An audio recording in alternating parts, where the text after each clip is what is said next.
Este es el libro, El arte para fabricar, fortificar y aparejar naos de guerra y mercante.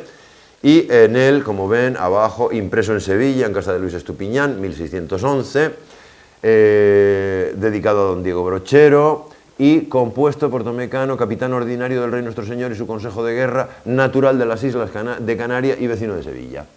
Esto es lo que aparece en la portada del libro.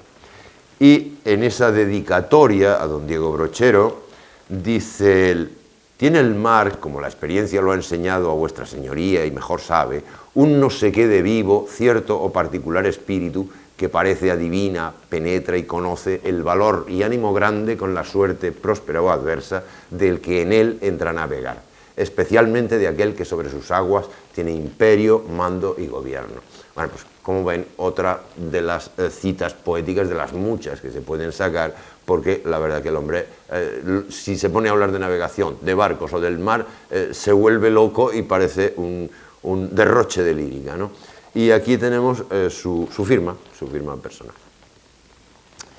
Esto es una cosa muy curiosa. Es la primera vez que yo recuerde que me tropiezo con un libro antiguo sobre el cual hay que estudiar, analizar o discutir, y en vez de encontrarme uno me encuentro dos. Uno, el que todos conocen, el libro impreso. Libros impresos de los de Tomé Cano originales, hay unos cuantos. Versiones facsímiles, muchas. Pero encontrarte con, además, el manuscrito original de su puño y letra que envía al impresor, con todas las enmiendas, correcciones, supresiones, añadidos, eso es mucho más raro. Yo no lo había visto nunca. Y este es el manuscrito del libro de Tomé Cano. Curiosamente, aparece en la Biblioteca Nacional, pero nadie sabe qué es el manuscrito del libro de Tomé Cano, porque está mal catalogado. Está mal catalogado porque se ha catalogado como diálogos sobre la navegación antigua y la fabricación de navíos con un vocabulario marítimo. Y firmado por Juan Álvarez del Mármol, atribuido a Juan Álvarez del Mármol. Cuando ya uno ve lo de Juan Álvarez del Mármol, dice, ahora ya me lo explico. O sea, ahora ya lo entiendo, porque ¿quién es Juan Álvarez del Mármol? Lo veremos luego. Es el funcionario real que firma la tasa en la versión impresa, que dice a qué precio se tiene que vender el libro. 48 maravedís es lo que tiene que costar el libro. Y Juan Álvarez del Mármol es ese funcionario real. Por lo tanto, no puede ser el autor del libro. ¿Por qué aparece su firma en todas y cada una de las páginas y al final? Fíjense, aquí está la firma de Juan Álvarez del Mármol. Aquí está la firma de Juan Álvarez del Mármol. En todas y hasta el final. Pues sencillamente está en todas porque como buen funcionario tiene que verificarse que ha visto todas y cada una de las páginas del libro que se le encarga revisar. Bien, ¿de dónde venía este manuscrito? Pues de la biblioteca de este señor, Serafín Estébanez Calderón, el Solitario. Un escritor, político, catedrático, abogado, un personaje muy, muy importante de Málaga y que se supone que es el propietario original del manuscrito. Al manuscrito le faltan 7 páginas respecto a la edición impresa. Tiene enmiendas, por ejemplo, enmiendas del corrector. Había escrito siempre Cano en todas las ocurrencias cobdos de cúbitos, es decir, de la medida del codo, ¿no? Y el corrector le quita la B a todas las ocurrencias y lo deja en codos. Y lo que se imprime es codos. Hay añadidos. El informe sobre Fonseca, el informe de la aguja magnética que sirve para calcular no sé qué, eso lo ha añadido él después en un margen. Lo cual nos dice mucho, porque ese informe es de 1610. Pero también hay supresiones, hay cosas que se quitan. Por ejemplo, él quita el titulillo que iba antepuesto al glosario final de términos marineros. Un titulillo que decía, tabla en que se ponen los más principales nombres y vocablos que se contienen con la declaración de ellos por el orden del ABC. Eso lo quita, lo tacha. Y aparece esta alusión en el subtítulo del diálogo cuarto. se cambia desde el encabezamiento de la tabla a el subtítulo del diálogo cuarto. Por una razón que me parece incógnita, del glosario suprime el término esloría o eslora. Y bueno, ¿y por qué no le pareció pertinente dejar la definición de eslora entre los términos marineros? Pues lo quitó, sencillamente. ¿Qué quería decir esto? Pues que si atendemos un poco a que el informe de 1610 es un añadido y a que se ha puesto a corregir en el manuscrito todas las fechas en las que decía llevo 51 años navegando y de repente tacha 51 y pone 53. He sido piloto desde los últimos 38 años, tacha 38 y 40. El libro ya estaba escrito. El libro ya estaba escrito, está haciendo una corrección porque se ha pospuesto la publicación. Se ha pospuesto la publicación 2 años. El libro estaba escrito seguro en 1608, aunque se publique en 1611. ¿Qué cosas encontramos dentro del libro también? El estilo. O sea, no solo que haya supresiones, omisiones o lo que sea, sino que también encontramos el estilo. ¿Qué estilo literario utiliza? El diálogo. Y entonces él lo dice, he repartidolo en diálogos, como ello muestra, porque así fuese la materia más descansada, apacible e inteligible. Es decir, para facilitar la amenidad, para llegar mejor al lector, bueno, he preferido hacerlo en diálogos. Lo de los diálogos en el siglo XVI y XVII es muy común en los tratados científicos y técnicos. Muy común y no solo en España, y no solo en español. Es una cosa muy, muy frecuente. Yo he puesto aquí algunos ejemplos, ¿no? Otros tratadistas navales que utilizan el diálogo. Pues Diego García de Palacio, en 1587, por ejemplo. Juan Escalante de Mendoza, en 1575. Pedro López de Soto, en 1632. Escriben 3 tratados navales, diálogos, personajes que hablan, que mantienen una conversación. Fuera del mundo de los tratados de construcción naval, el matemático Pedro Ciruelo, por ejemplo, también tiene una parte de una obra construida como un diálogo. El médico Bernardino Montaña de Monserrate, que es de la misma época también, diálogos. El óptico Benito Daza de Valdés, diálogos. Galileo, en Italia, diálogos, y tantísimos otros. O sea que era una cosa que estaba como muy de moda en el momento. Esta mañana le comentaba yo a Alberto, yo creo que en el fondo, quizá tenga algo que ver con que el Renacimiento, 100 años antes, había sido una época de recuperación del esplendor platónico. Bueno, pues ¿cómo escribe Platón? ¿Con diálogos? Pues yo también, ¿por qué no? La estructura de la obra. Pues la estructura tiene una dedicatoria a Diego Brochero, que es de la que leíamos antes el fragmentito aquel. Tiene una aprobación eclesiástica, tiene una aprobación civil, tiene una concesión real de licencia y privilegio por 10 años. Conste que aquí le meten un recorte a Tomecano. Tomecano solicita licencia y privilegio por 20 años. Es decir, los derechos de publicación por 20 años. Y le dicen, 10, vamos a dejarlo en 10, te lo dejamos en 10. La tasa, que es, este libro va a costar 48 maravedís cuando se venda, que ¿quién la firma? Juan Álvarez del Mármol, es decir, el funcionario que le fue dando firma a todos y cada uno de los folios del manuscrito original. Aparte de eso, las 2 aprobaciones expertas, las aprobaciones de los técnicos, la de Lucas Guillén de Beas y la de Juan de Beas.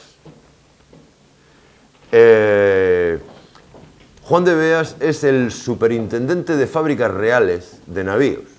Por lo tanto, tiene que ser un tipo que sabe muchísimo de navegación y muchísimo de construcción naval. Juan de Beas es amigo de Tomecano y le da la bendición, digamos, a su libro. Era importantísimo tener esa especie de autorización moral, digamos, ¿no? Y por último aparece una dedicatoria que le hace Cano a sus futuros posibles lectores, en las que un poco expone cuáles son los motivos que le han llevado a componer el libro. Y los motivos que le han llevado a componer el libro son sencillamente que está muy dolido de haber visto cómo a lo largo del tiempo y los años se han perdido muchas vidas y se han perdido muchas propiedades por culpa de barcos mal construidos. Y que él quiere contribuir a la mejora de la construcción naval para que nadie siga perdiendo la vida en unas navegaciones arriesgadas porque el barco esté mal hecho.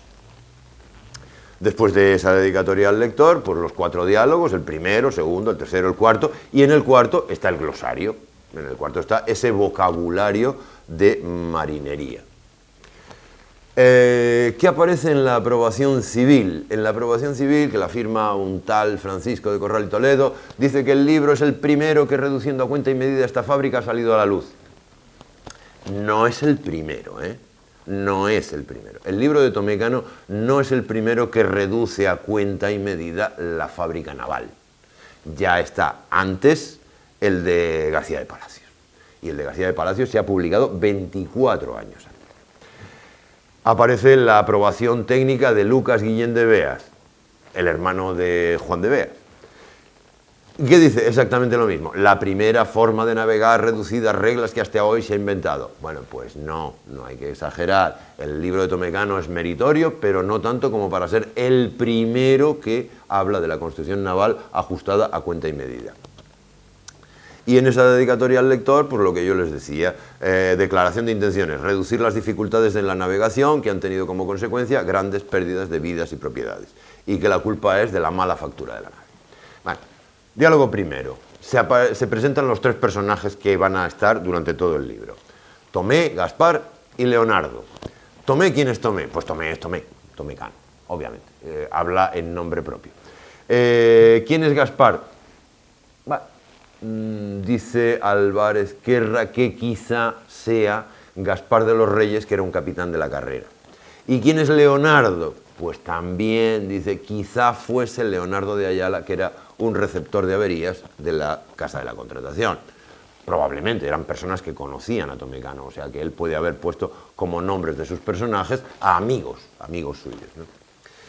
En este diálogo primero, la conversación empieza por ¿cuáles son las mejores construcciones navales? Pues la respuesta es muy obvia, ¿no? Las de Vizcaya y Portugal. Entiéndase aquí Vizcaya como todo el País Vasco, que era una forma común de denominarlo en el momento. Hablar de Vizcaya refiriéndose a todo lo que era el País Vasco era una cosa bastante común. ¿Quiénes son los mejores navegantes? Pues las mejores naves son las de Vizcaya. ¿Cuáles son los mejores navegantes? Pues los portugueses y los españoles, obviamente, porque son los que han hecho navegación atlántica, son los que han encontrado los continentes que quedaban al otro lado.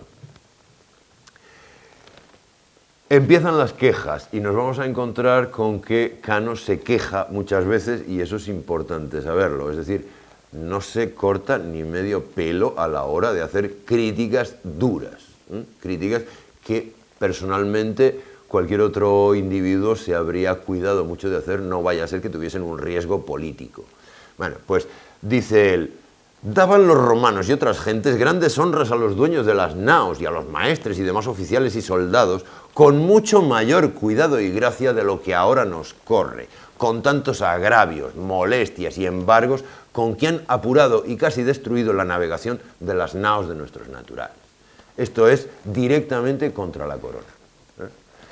Tantos embargos, tantos impagos, esto va a arruinar la navegación y la navegación es, digamos que, la fuente de recursos del imperio.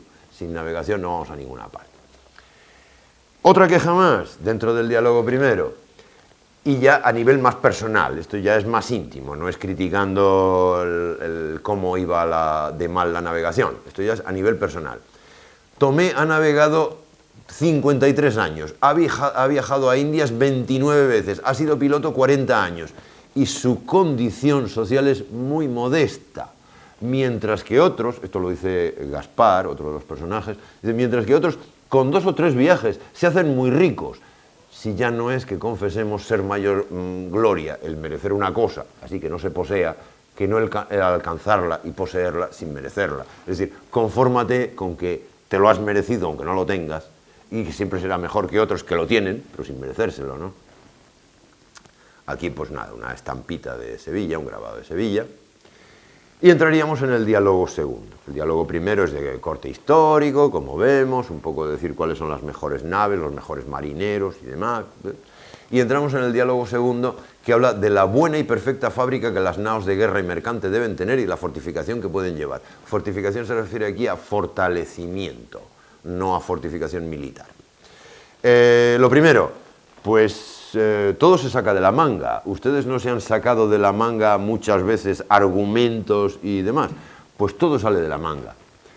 Dice Cano, es cosa necesarísima que el fabricador o maestro de ella, de la nave, sea aritmético y sepa arquear naos, para que sabiéndolo pueda y sepa darle sus medidas, sacando de la manga y su tamaño todos los que han de tener la quilla, la eslora, el plan, el puntal, el yugo, los lanzamientos de proa y popa, los delgados, el timón, etcétera, etcétera. Teniendo, en fin, la manga por el fundamento de toda la fábrica. Así que cuando oigan eso de sacárselo de la manga, ya saben de dónde viene. Aunque por ahí corra la versión de que viene de las trampas que hacen los jugadores cuando se sacan las cartas de la manga. No, es esta. Esto es sacárselo todo de la manga. Si quieres saber cómo hay que hacer las cosas, mira la manga y aquello va el doble, el otro va el triple, el otro va 3/5, el otro va así. Rechazo del as 2-3. ¿Qué es el as 2-3? El as 2-3 es la regla vieja de construir naves. Esto que le gustaba a los constructores cantábricos desde 200 años antes. El as 2-3 es la manga, as. La quilla, 2, o sea, el doble. Y la eslora, 3. Ya tenemos as, 2, 3. Una manga, una quilla y una eslora. Y de ahí no los sacabas a los constructores cantábricos. Eso a Tomé Cano le pone de los nervios, porque dice, esto no tiene pies ni cabeza, o sea, las naves quedan chatas, navegan mal, se defienden mal con el mar de costado, fatal. Y encima dice, bueno, esto es culpa de los maestros constructores, que son unos irresponsables, porque hacen no con otra, ni con más cuenta ni razón de la que es su parecer y antojo. Es decir, ¿cómo hacen la nave? Pues como les da la gana. Y claro, si tú dejas como constructor que el carpintero de Rivera haga como le dé la gana, pues luego sale la nave que sale, o sea, mal.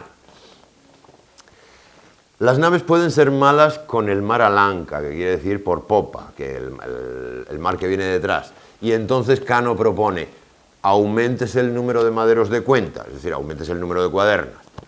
Si la nave es mala con la mar de proa, entonces, aparte de aumentar el número de cuadernas, mejor agrandamos la quilla. Agrandamos la quilla. Eso de as 2, no. As 3. Vamos a hacer quillas de triple tamaño. Si son... bueno, ya había dicho esto. Ok. La nave modelo que plantea Cano. La nave de 12 codos de manga. Si tiene 12 codos de manga, tiene que tener 36 de quilla. O sea, el triple. Si es de guerra, tiene que tener 6 de puntal, o sea, la mitad. ¿Quieres saber cuánto es el puntal? La altura de la nave por dentro, pues la mitad de la manga si es de guerra. Si es de mercante, un poco más para que tenga más cabida. El lanzamiento de proa, 7 codos. El de popa, la mitad, 3,5.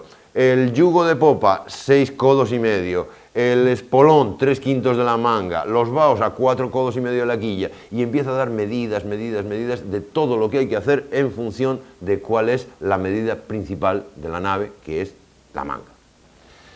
Después de dar todas esas medidas, indica que es muy importante la colocación del lastre y la estiba, porque si no se sabe estivar bien la nave, pues oscilará inapropiadamente y tendrá un mal compás. Es decir, una mala navegación, una mala oscilación.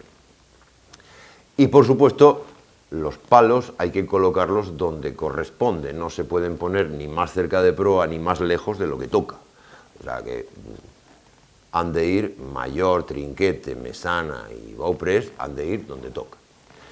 Da una serie de indicaciones también para las medidas de los árboles, de los masteleros, las vergas, las gavias, etc. Por ejemplo, que el palo mayor debe tener de longitud 2,5 veces la manga y que tiene que tener 1/5 de la manga de grosor. y otras muchas medidas más. El único del que dice no se hace por cuenta es el de Mesana.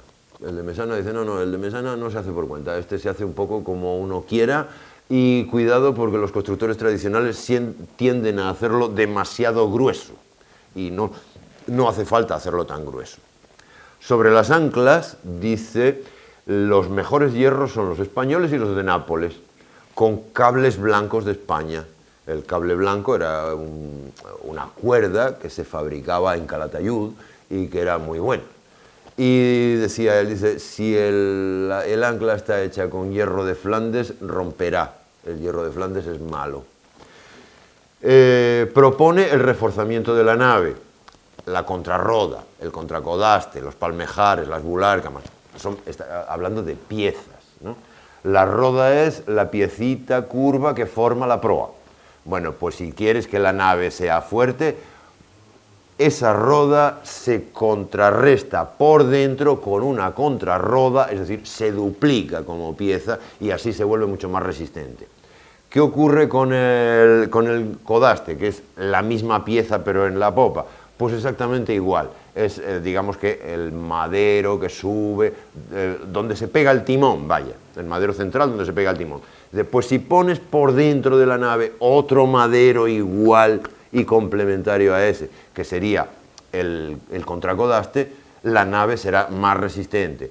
Si las cuadernas, que son como las costillas del barco, las mantienes unidas con unos palmejares, que son unos tablones que van endentados en cada cuaderna, la estructura de cuadernas no se va a mover, va a mantener ese paralelismo todo el rato, aunque la nave sea golpeada por el temporal.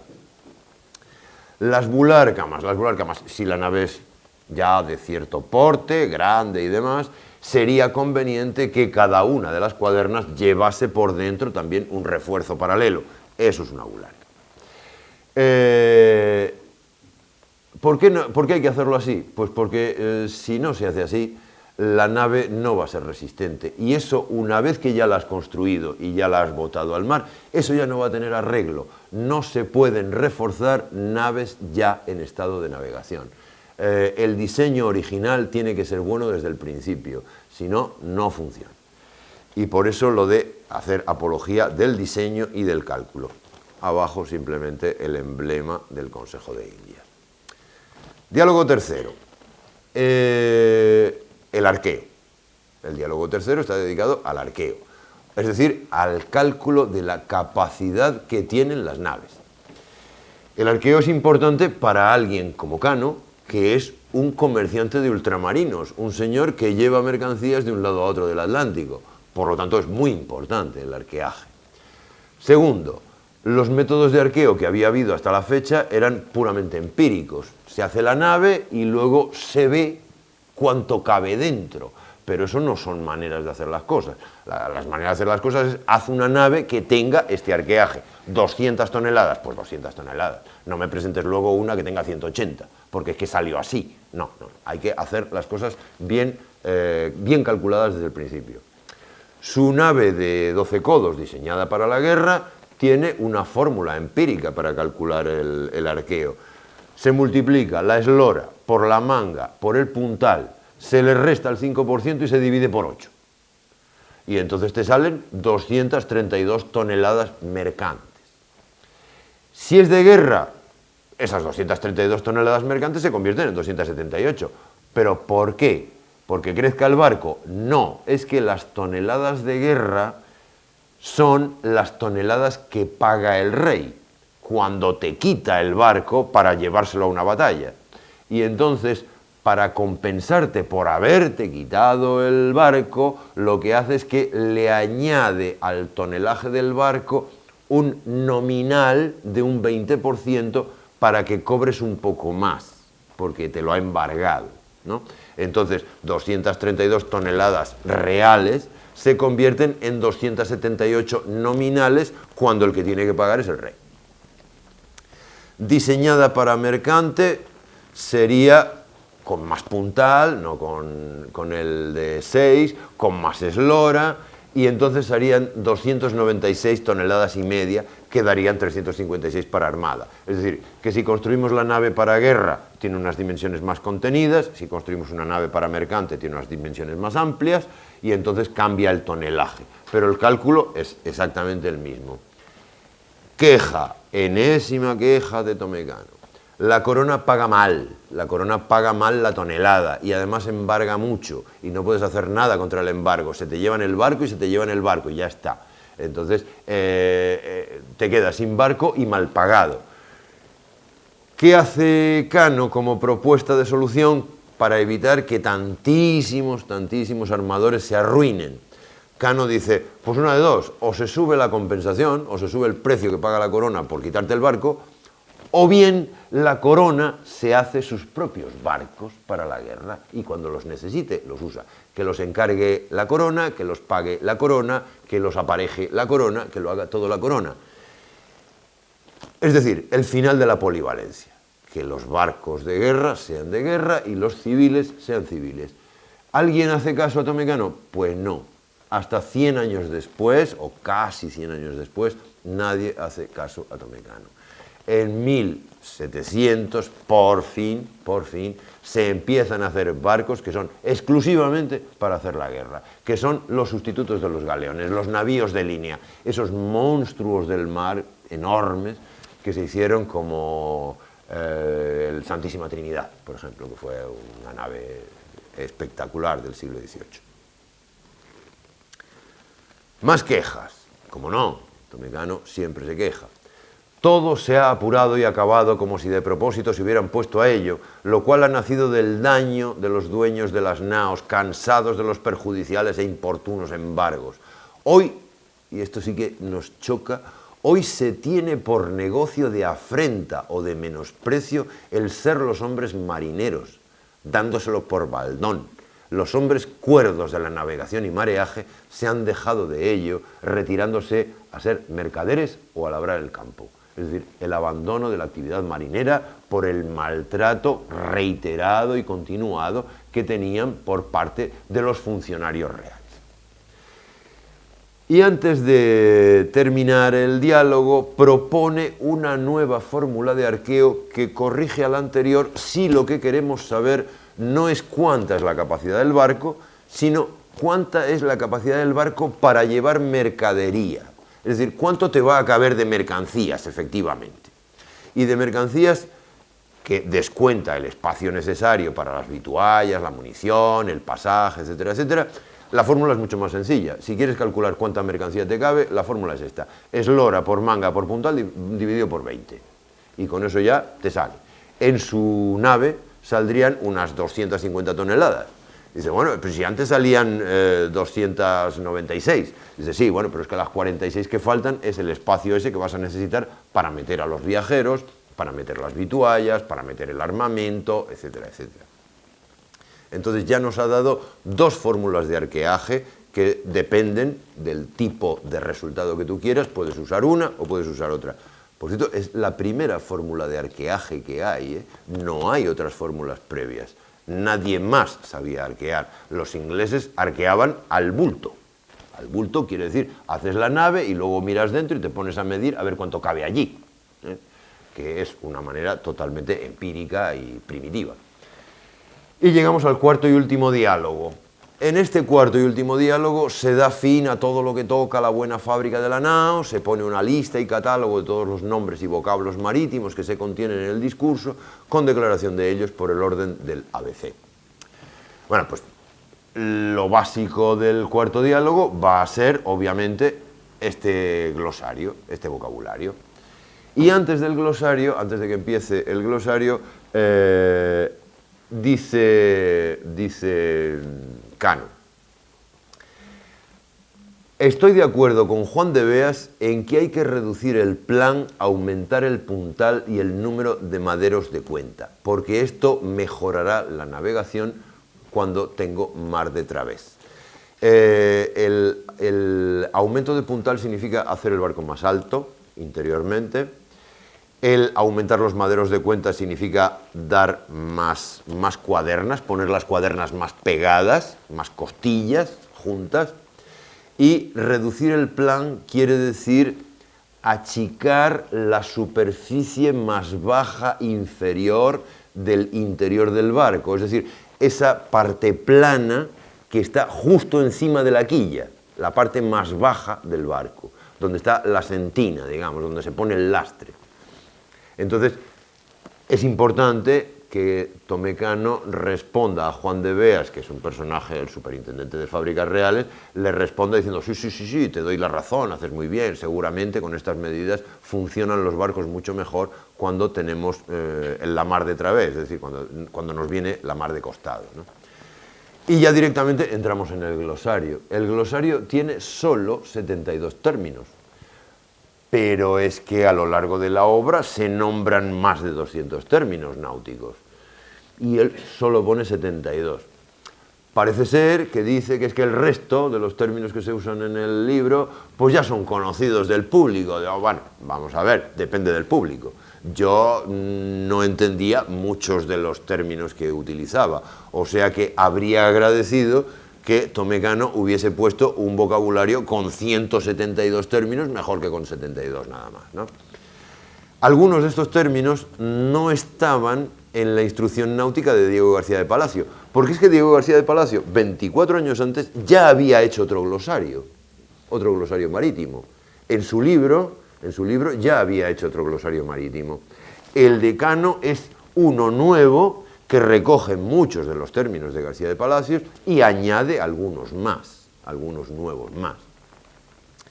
Esta parte del libro ha sido muy estudiada por filólogos recientemente, porque parece ser que para la historia del español renacentista es un documento importante, no porque tenga un gran valor como diccionario náutico, porque tampoco es esa la finalidad con la que Tomé Cano lo escribió, y desde luego tiene importancia también en el origen del lenguaje naval español, ¿no? Porque hay que detectar, estas palabras eran las que se usaban, de qué idioma venían, qué antigüedad tenían, por qué las usa Cano, etcétera, etcétera. Entonces, interés filológico el glosario tiene. Yo les he puesto aquí dos términos porque, bueno, porque me hicieron una cierta gracia, ¿no? El término ancla es un fierro corvado que se echa al agua con un madero que en la cabeza le hace como cruz, y en esta ancla va asido un cable sobre que la nao se afirma y ésta surta en los puertos. Pues esta es la definición de ancla. Y el arqueaje, que no es un objeto sino un proceso, el arqueaje es un tanteo por donde se sabe el porte que hace la nao y arquéase por la medida de un codo de largo, ancho y alto por dentro de la nao. Es decir, se arquea en codos cúbicos, sencillamente. Un codo de largo por un codo de ancho por un codo de alto, codos cúbicos. 8 codos cúbicos son exactamente una tonelada, un tonel macho. Eso es, que es una medida de capacidad, no de peso. Estamos acostumbrados a tratar con la tonelada como medida de peso. No, la tonelada es una medida de capacidad, son 8 codos cúbicos. Y dando por sentado que con el cuarto diálogo termina la obra y se despiden los personajes, porque después del glosario simplemente hay un bueno, adiós, ya hemos llegado, cada uno para su casa y demás, aquí tenemos una especie de ubicación de la obra de Cano en el conjunto de obras previas y contemporáneas. Obras previas sobre construcción naval, oceánica, La Ars Náutica, Fernando de Oliveira, 1570, es un manuscrito en latín. El itinerario de navegación de los mares y tierras occidentales, de Juan Escalante de Mendoza, 1575, está en estado de manuscrito. Escalante de Mendoza lo quiso publicar, no se le permitió. Se le prohibió publicar, porque en el itinerario había alusiones a rutas de navegación que la corona quería que mantuviesen en secreto. Por lo tanto, las potencias enemigas no podían llegar a saber lo que se decía en ese libro. Se prohibió la publicación. Eso es 1575. El libro de Fábrica das Naus, también de Fernando de Oliveira, del año 1580. Otro manuscrito, esta vez en portugués en vez de en latín. El libro náutico o medio práctico de construcción de navíos e gales antigas, otra colección de manuscritos, anónimo, 1580-1590, manuscritos y manuscritos y manuscritos. Los fragmentos de antigua Construcción naval, de antigua carpintería de Rivera. Una colección de manuscritos de Matthew Baker, 1586. Por fin, un libro publicado, por fin, no es un manuscrito, por fin aparece uno. La instrucción náutica para el buen uso y regimiento de las naos, su traza y gobierno conforme a la altura de México, Diego García de Palacios. El primer libro que se publica, el primer tratado de construcción naval que se publica, el que va a prensa, que sale, que se vende, que se puede comprar en una librería. Publicado en México, 1587, 24 años antes que el libro de Cano. El manuscrito Scott, otro manuscrito de Phineas Pett, en torno a 1600, que es un manuscrito que copia Newton y lo incorpora a un libro suyo que habla de materia naval, precisamente. El de Cano, 1611, Sevilla. El libro de trazas de carpintería, manuscrito también, Manuel Fernández, 1616. Las curiosidades de Gonzalo de Sousa, otra colección de manuscritos, 1620. El tratado de construcción naval y el tratado de aparejos, otro manuscrito, John Wells, 1620. La arquitectura naval de Joseph Furtenbach, por fin, un tercero. Este sí se editó, este sí se imprimió. Es un libro alemán, editado en Ulm. Pero es un libro alemán escrito por un alemán sobre arquitectura naval italiana. Por lo tanto, no está muy claro que sea comparable con los otros libros que son sobre arquitectura naval atlántica, que son completamente distintos. Solo que eso sí, el libro de Furtenbach es precioso. El libro de Tomecano no tiene ni una puñetera ilustración. Pero el libro de Furtenbach es precioso, tiene unos grabados magníficos, divinos. Además está escrito en letra gótica, que no hay quien la lea, pero que es muy bonita. Y termina el 1632 con otro diálogo, el diálogo entre un vizcaíno y un montañés sobre la fábrica de navíos, que está también en estado de manuscrito y que ha sido atribuido a Pedro López de Sota. Bueno, pues finalizamos aquí, prontito. Ejemplares que quedan, todos estos son los españoles. Ejemplares en el extranjero, pues otros tantos. Si se fijan en los extranjeros, Estados Unidos 4, Inglaterra 4, Portugal 2, Alemania 1, Francia 1. Extrañezas, a mí, personalmente, no hay ninguno en la América hispana. No hay ninguno. Un libro español y no hay ninguno. Países Bajos, no hay ninguno.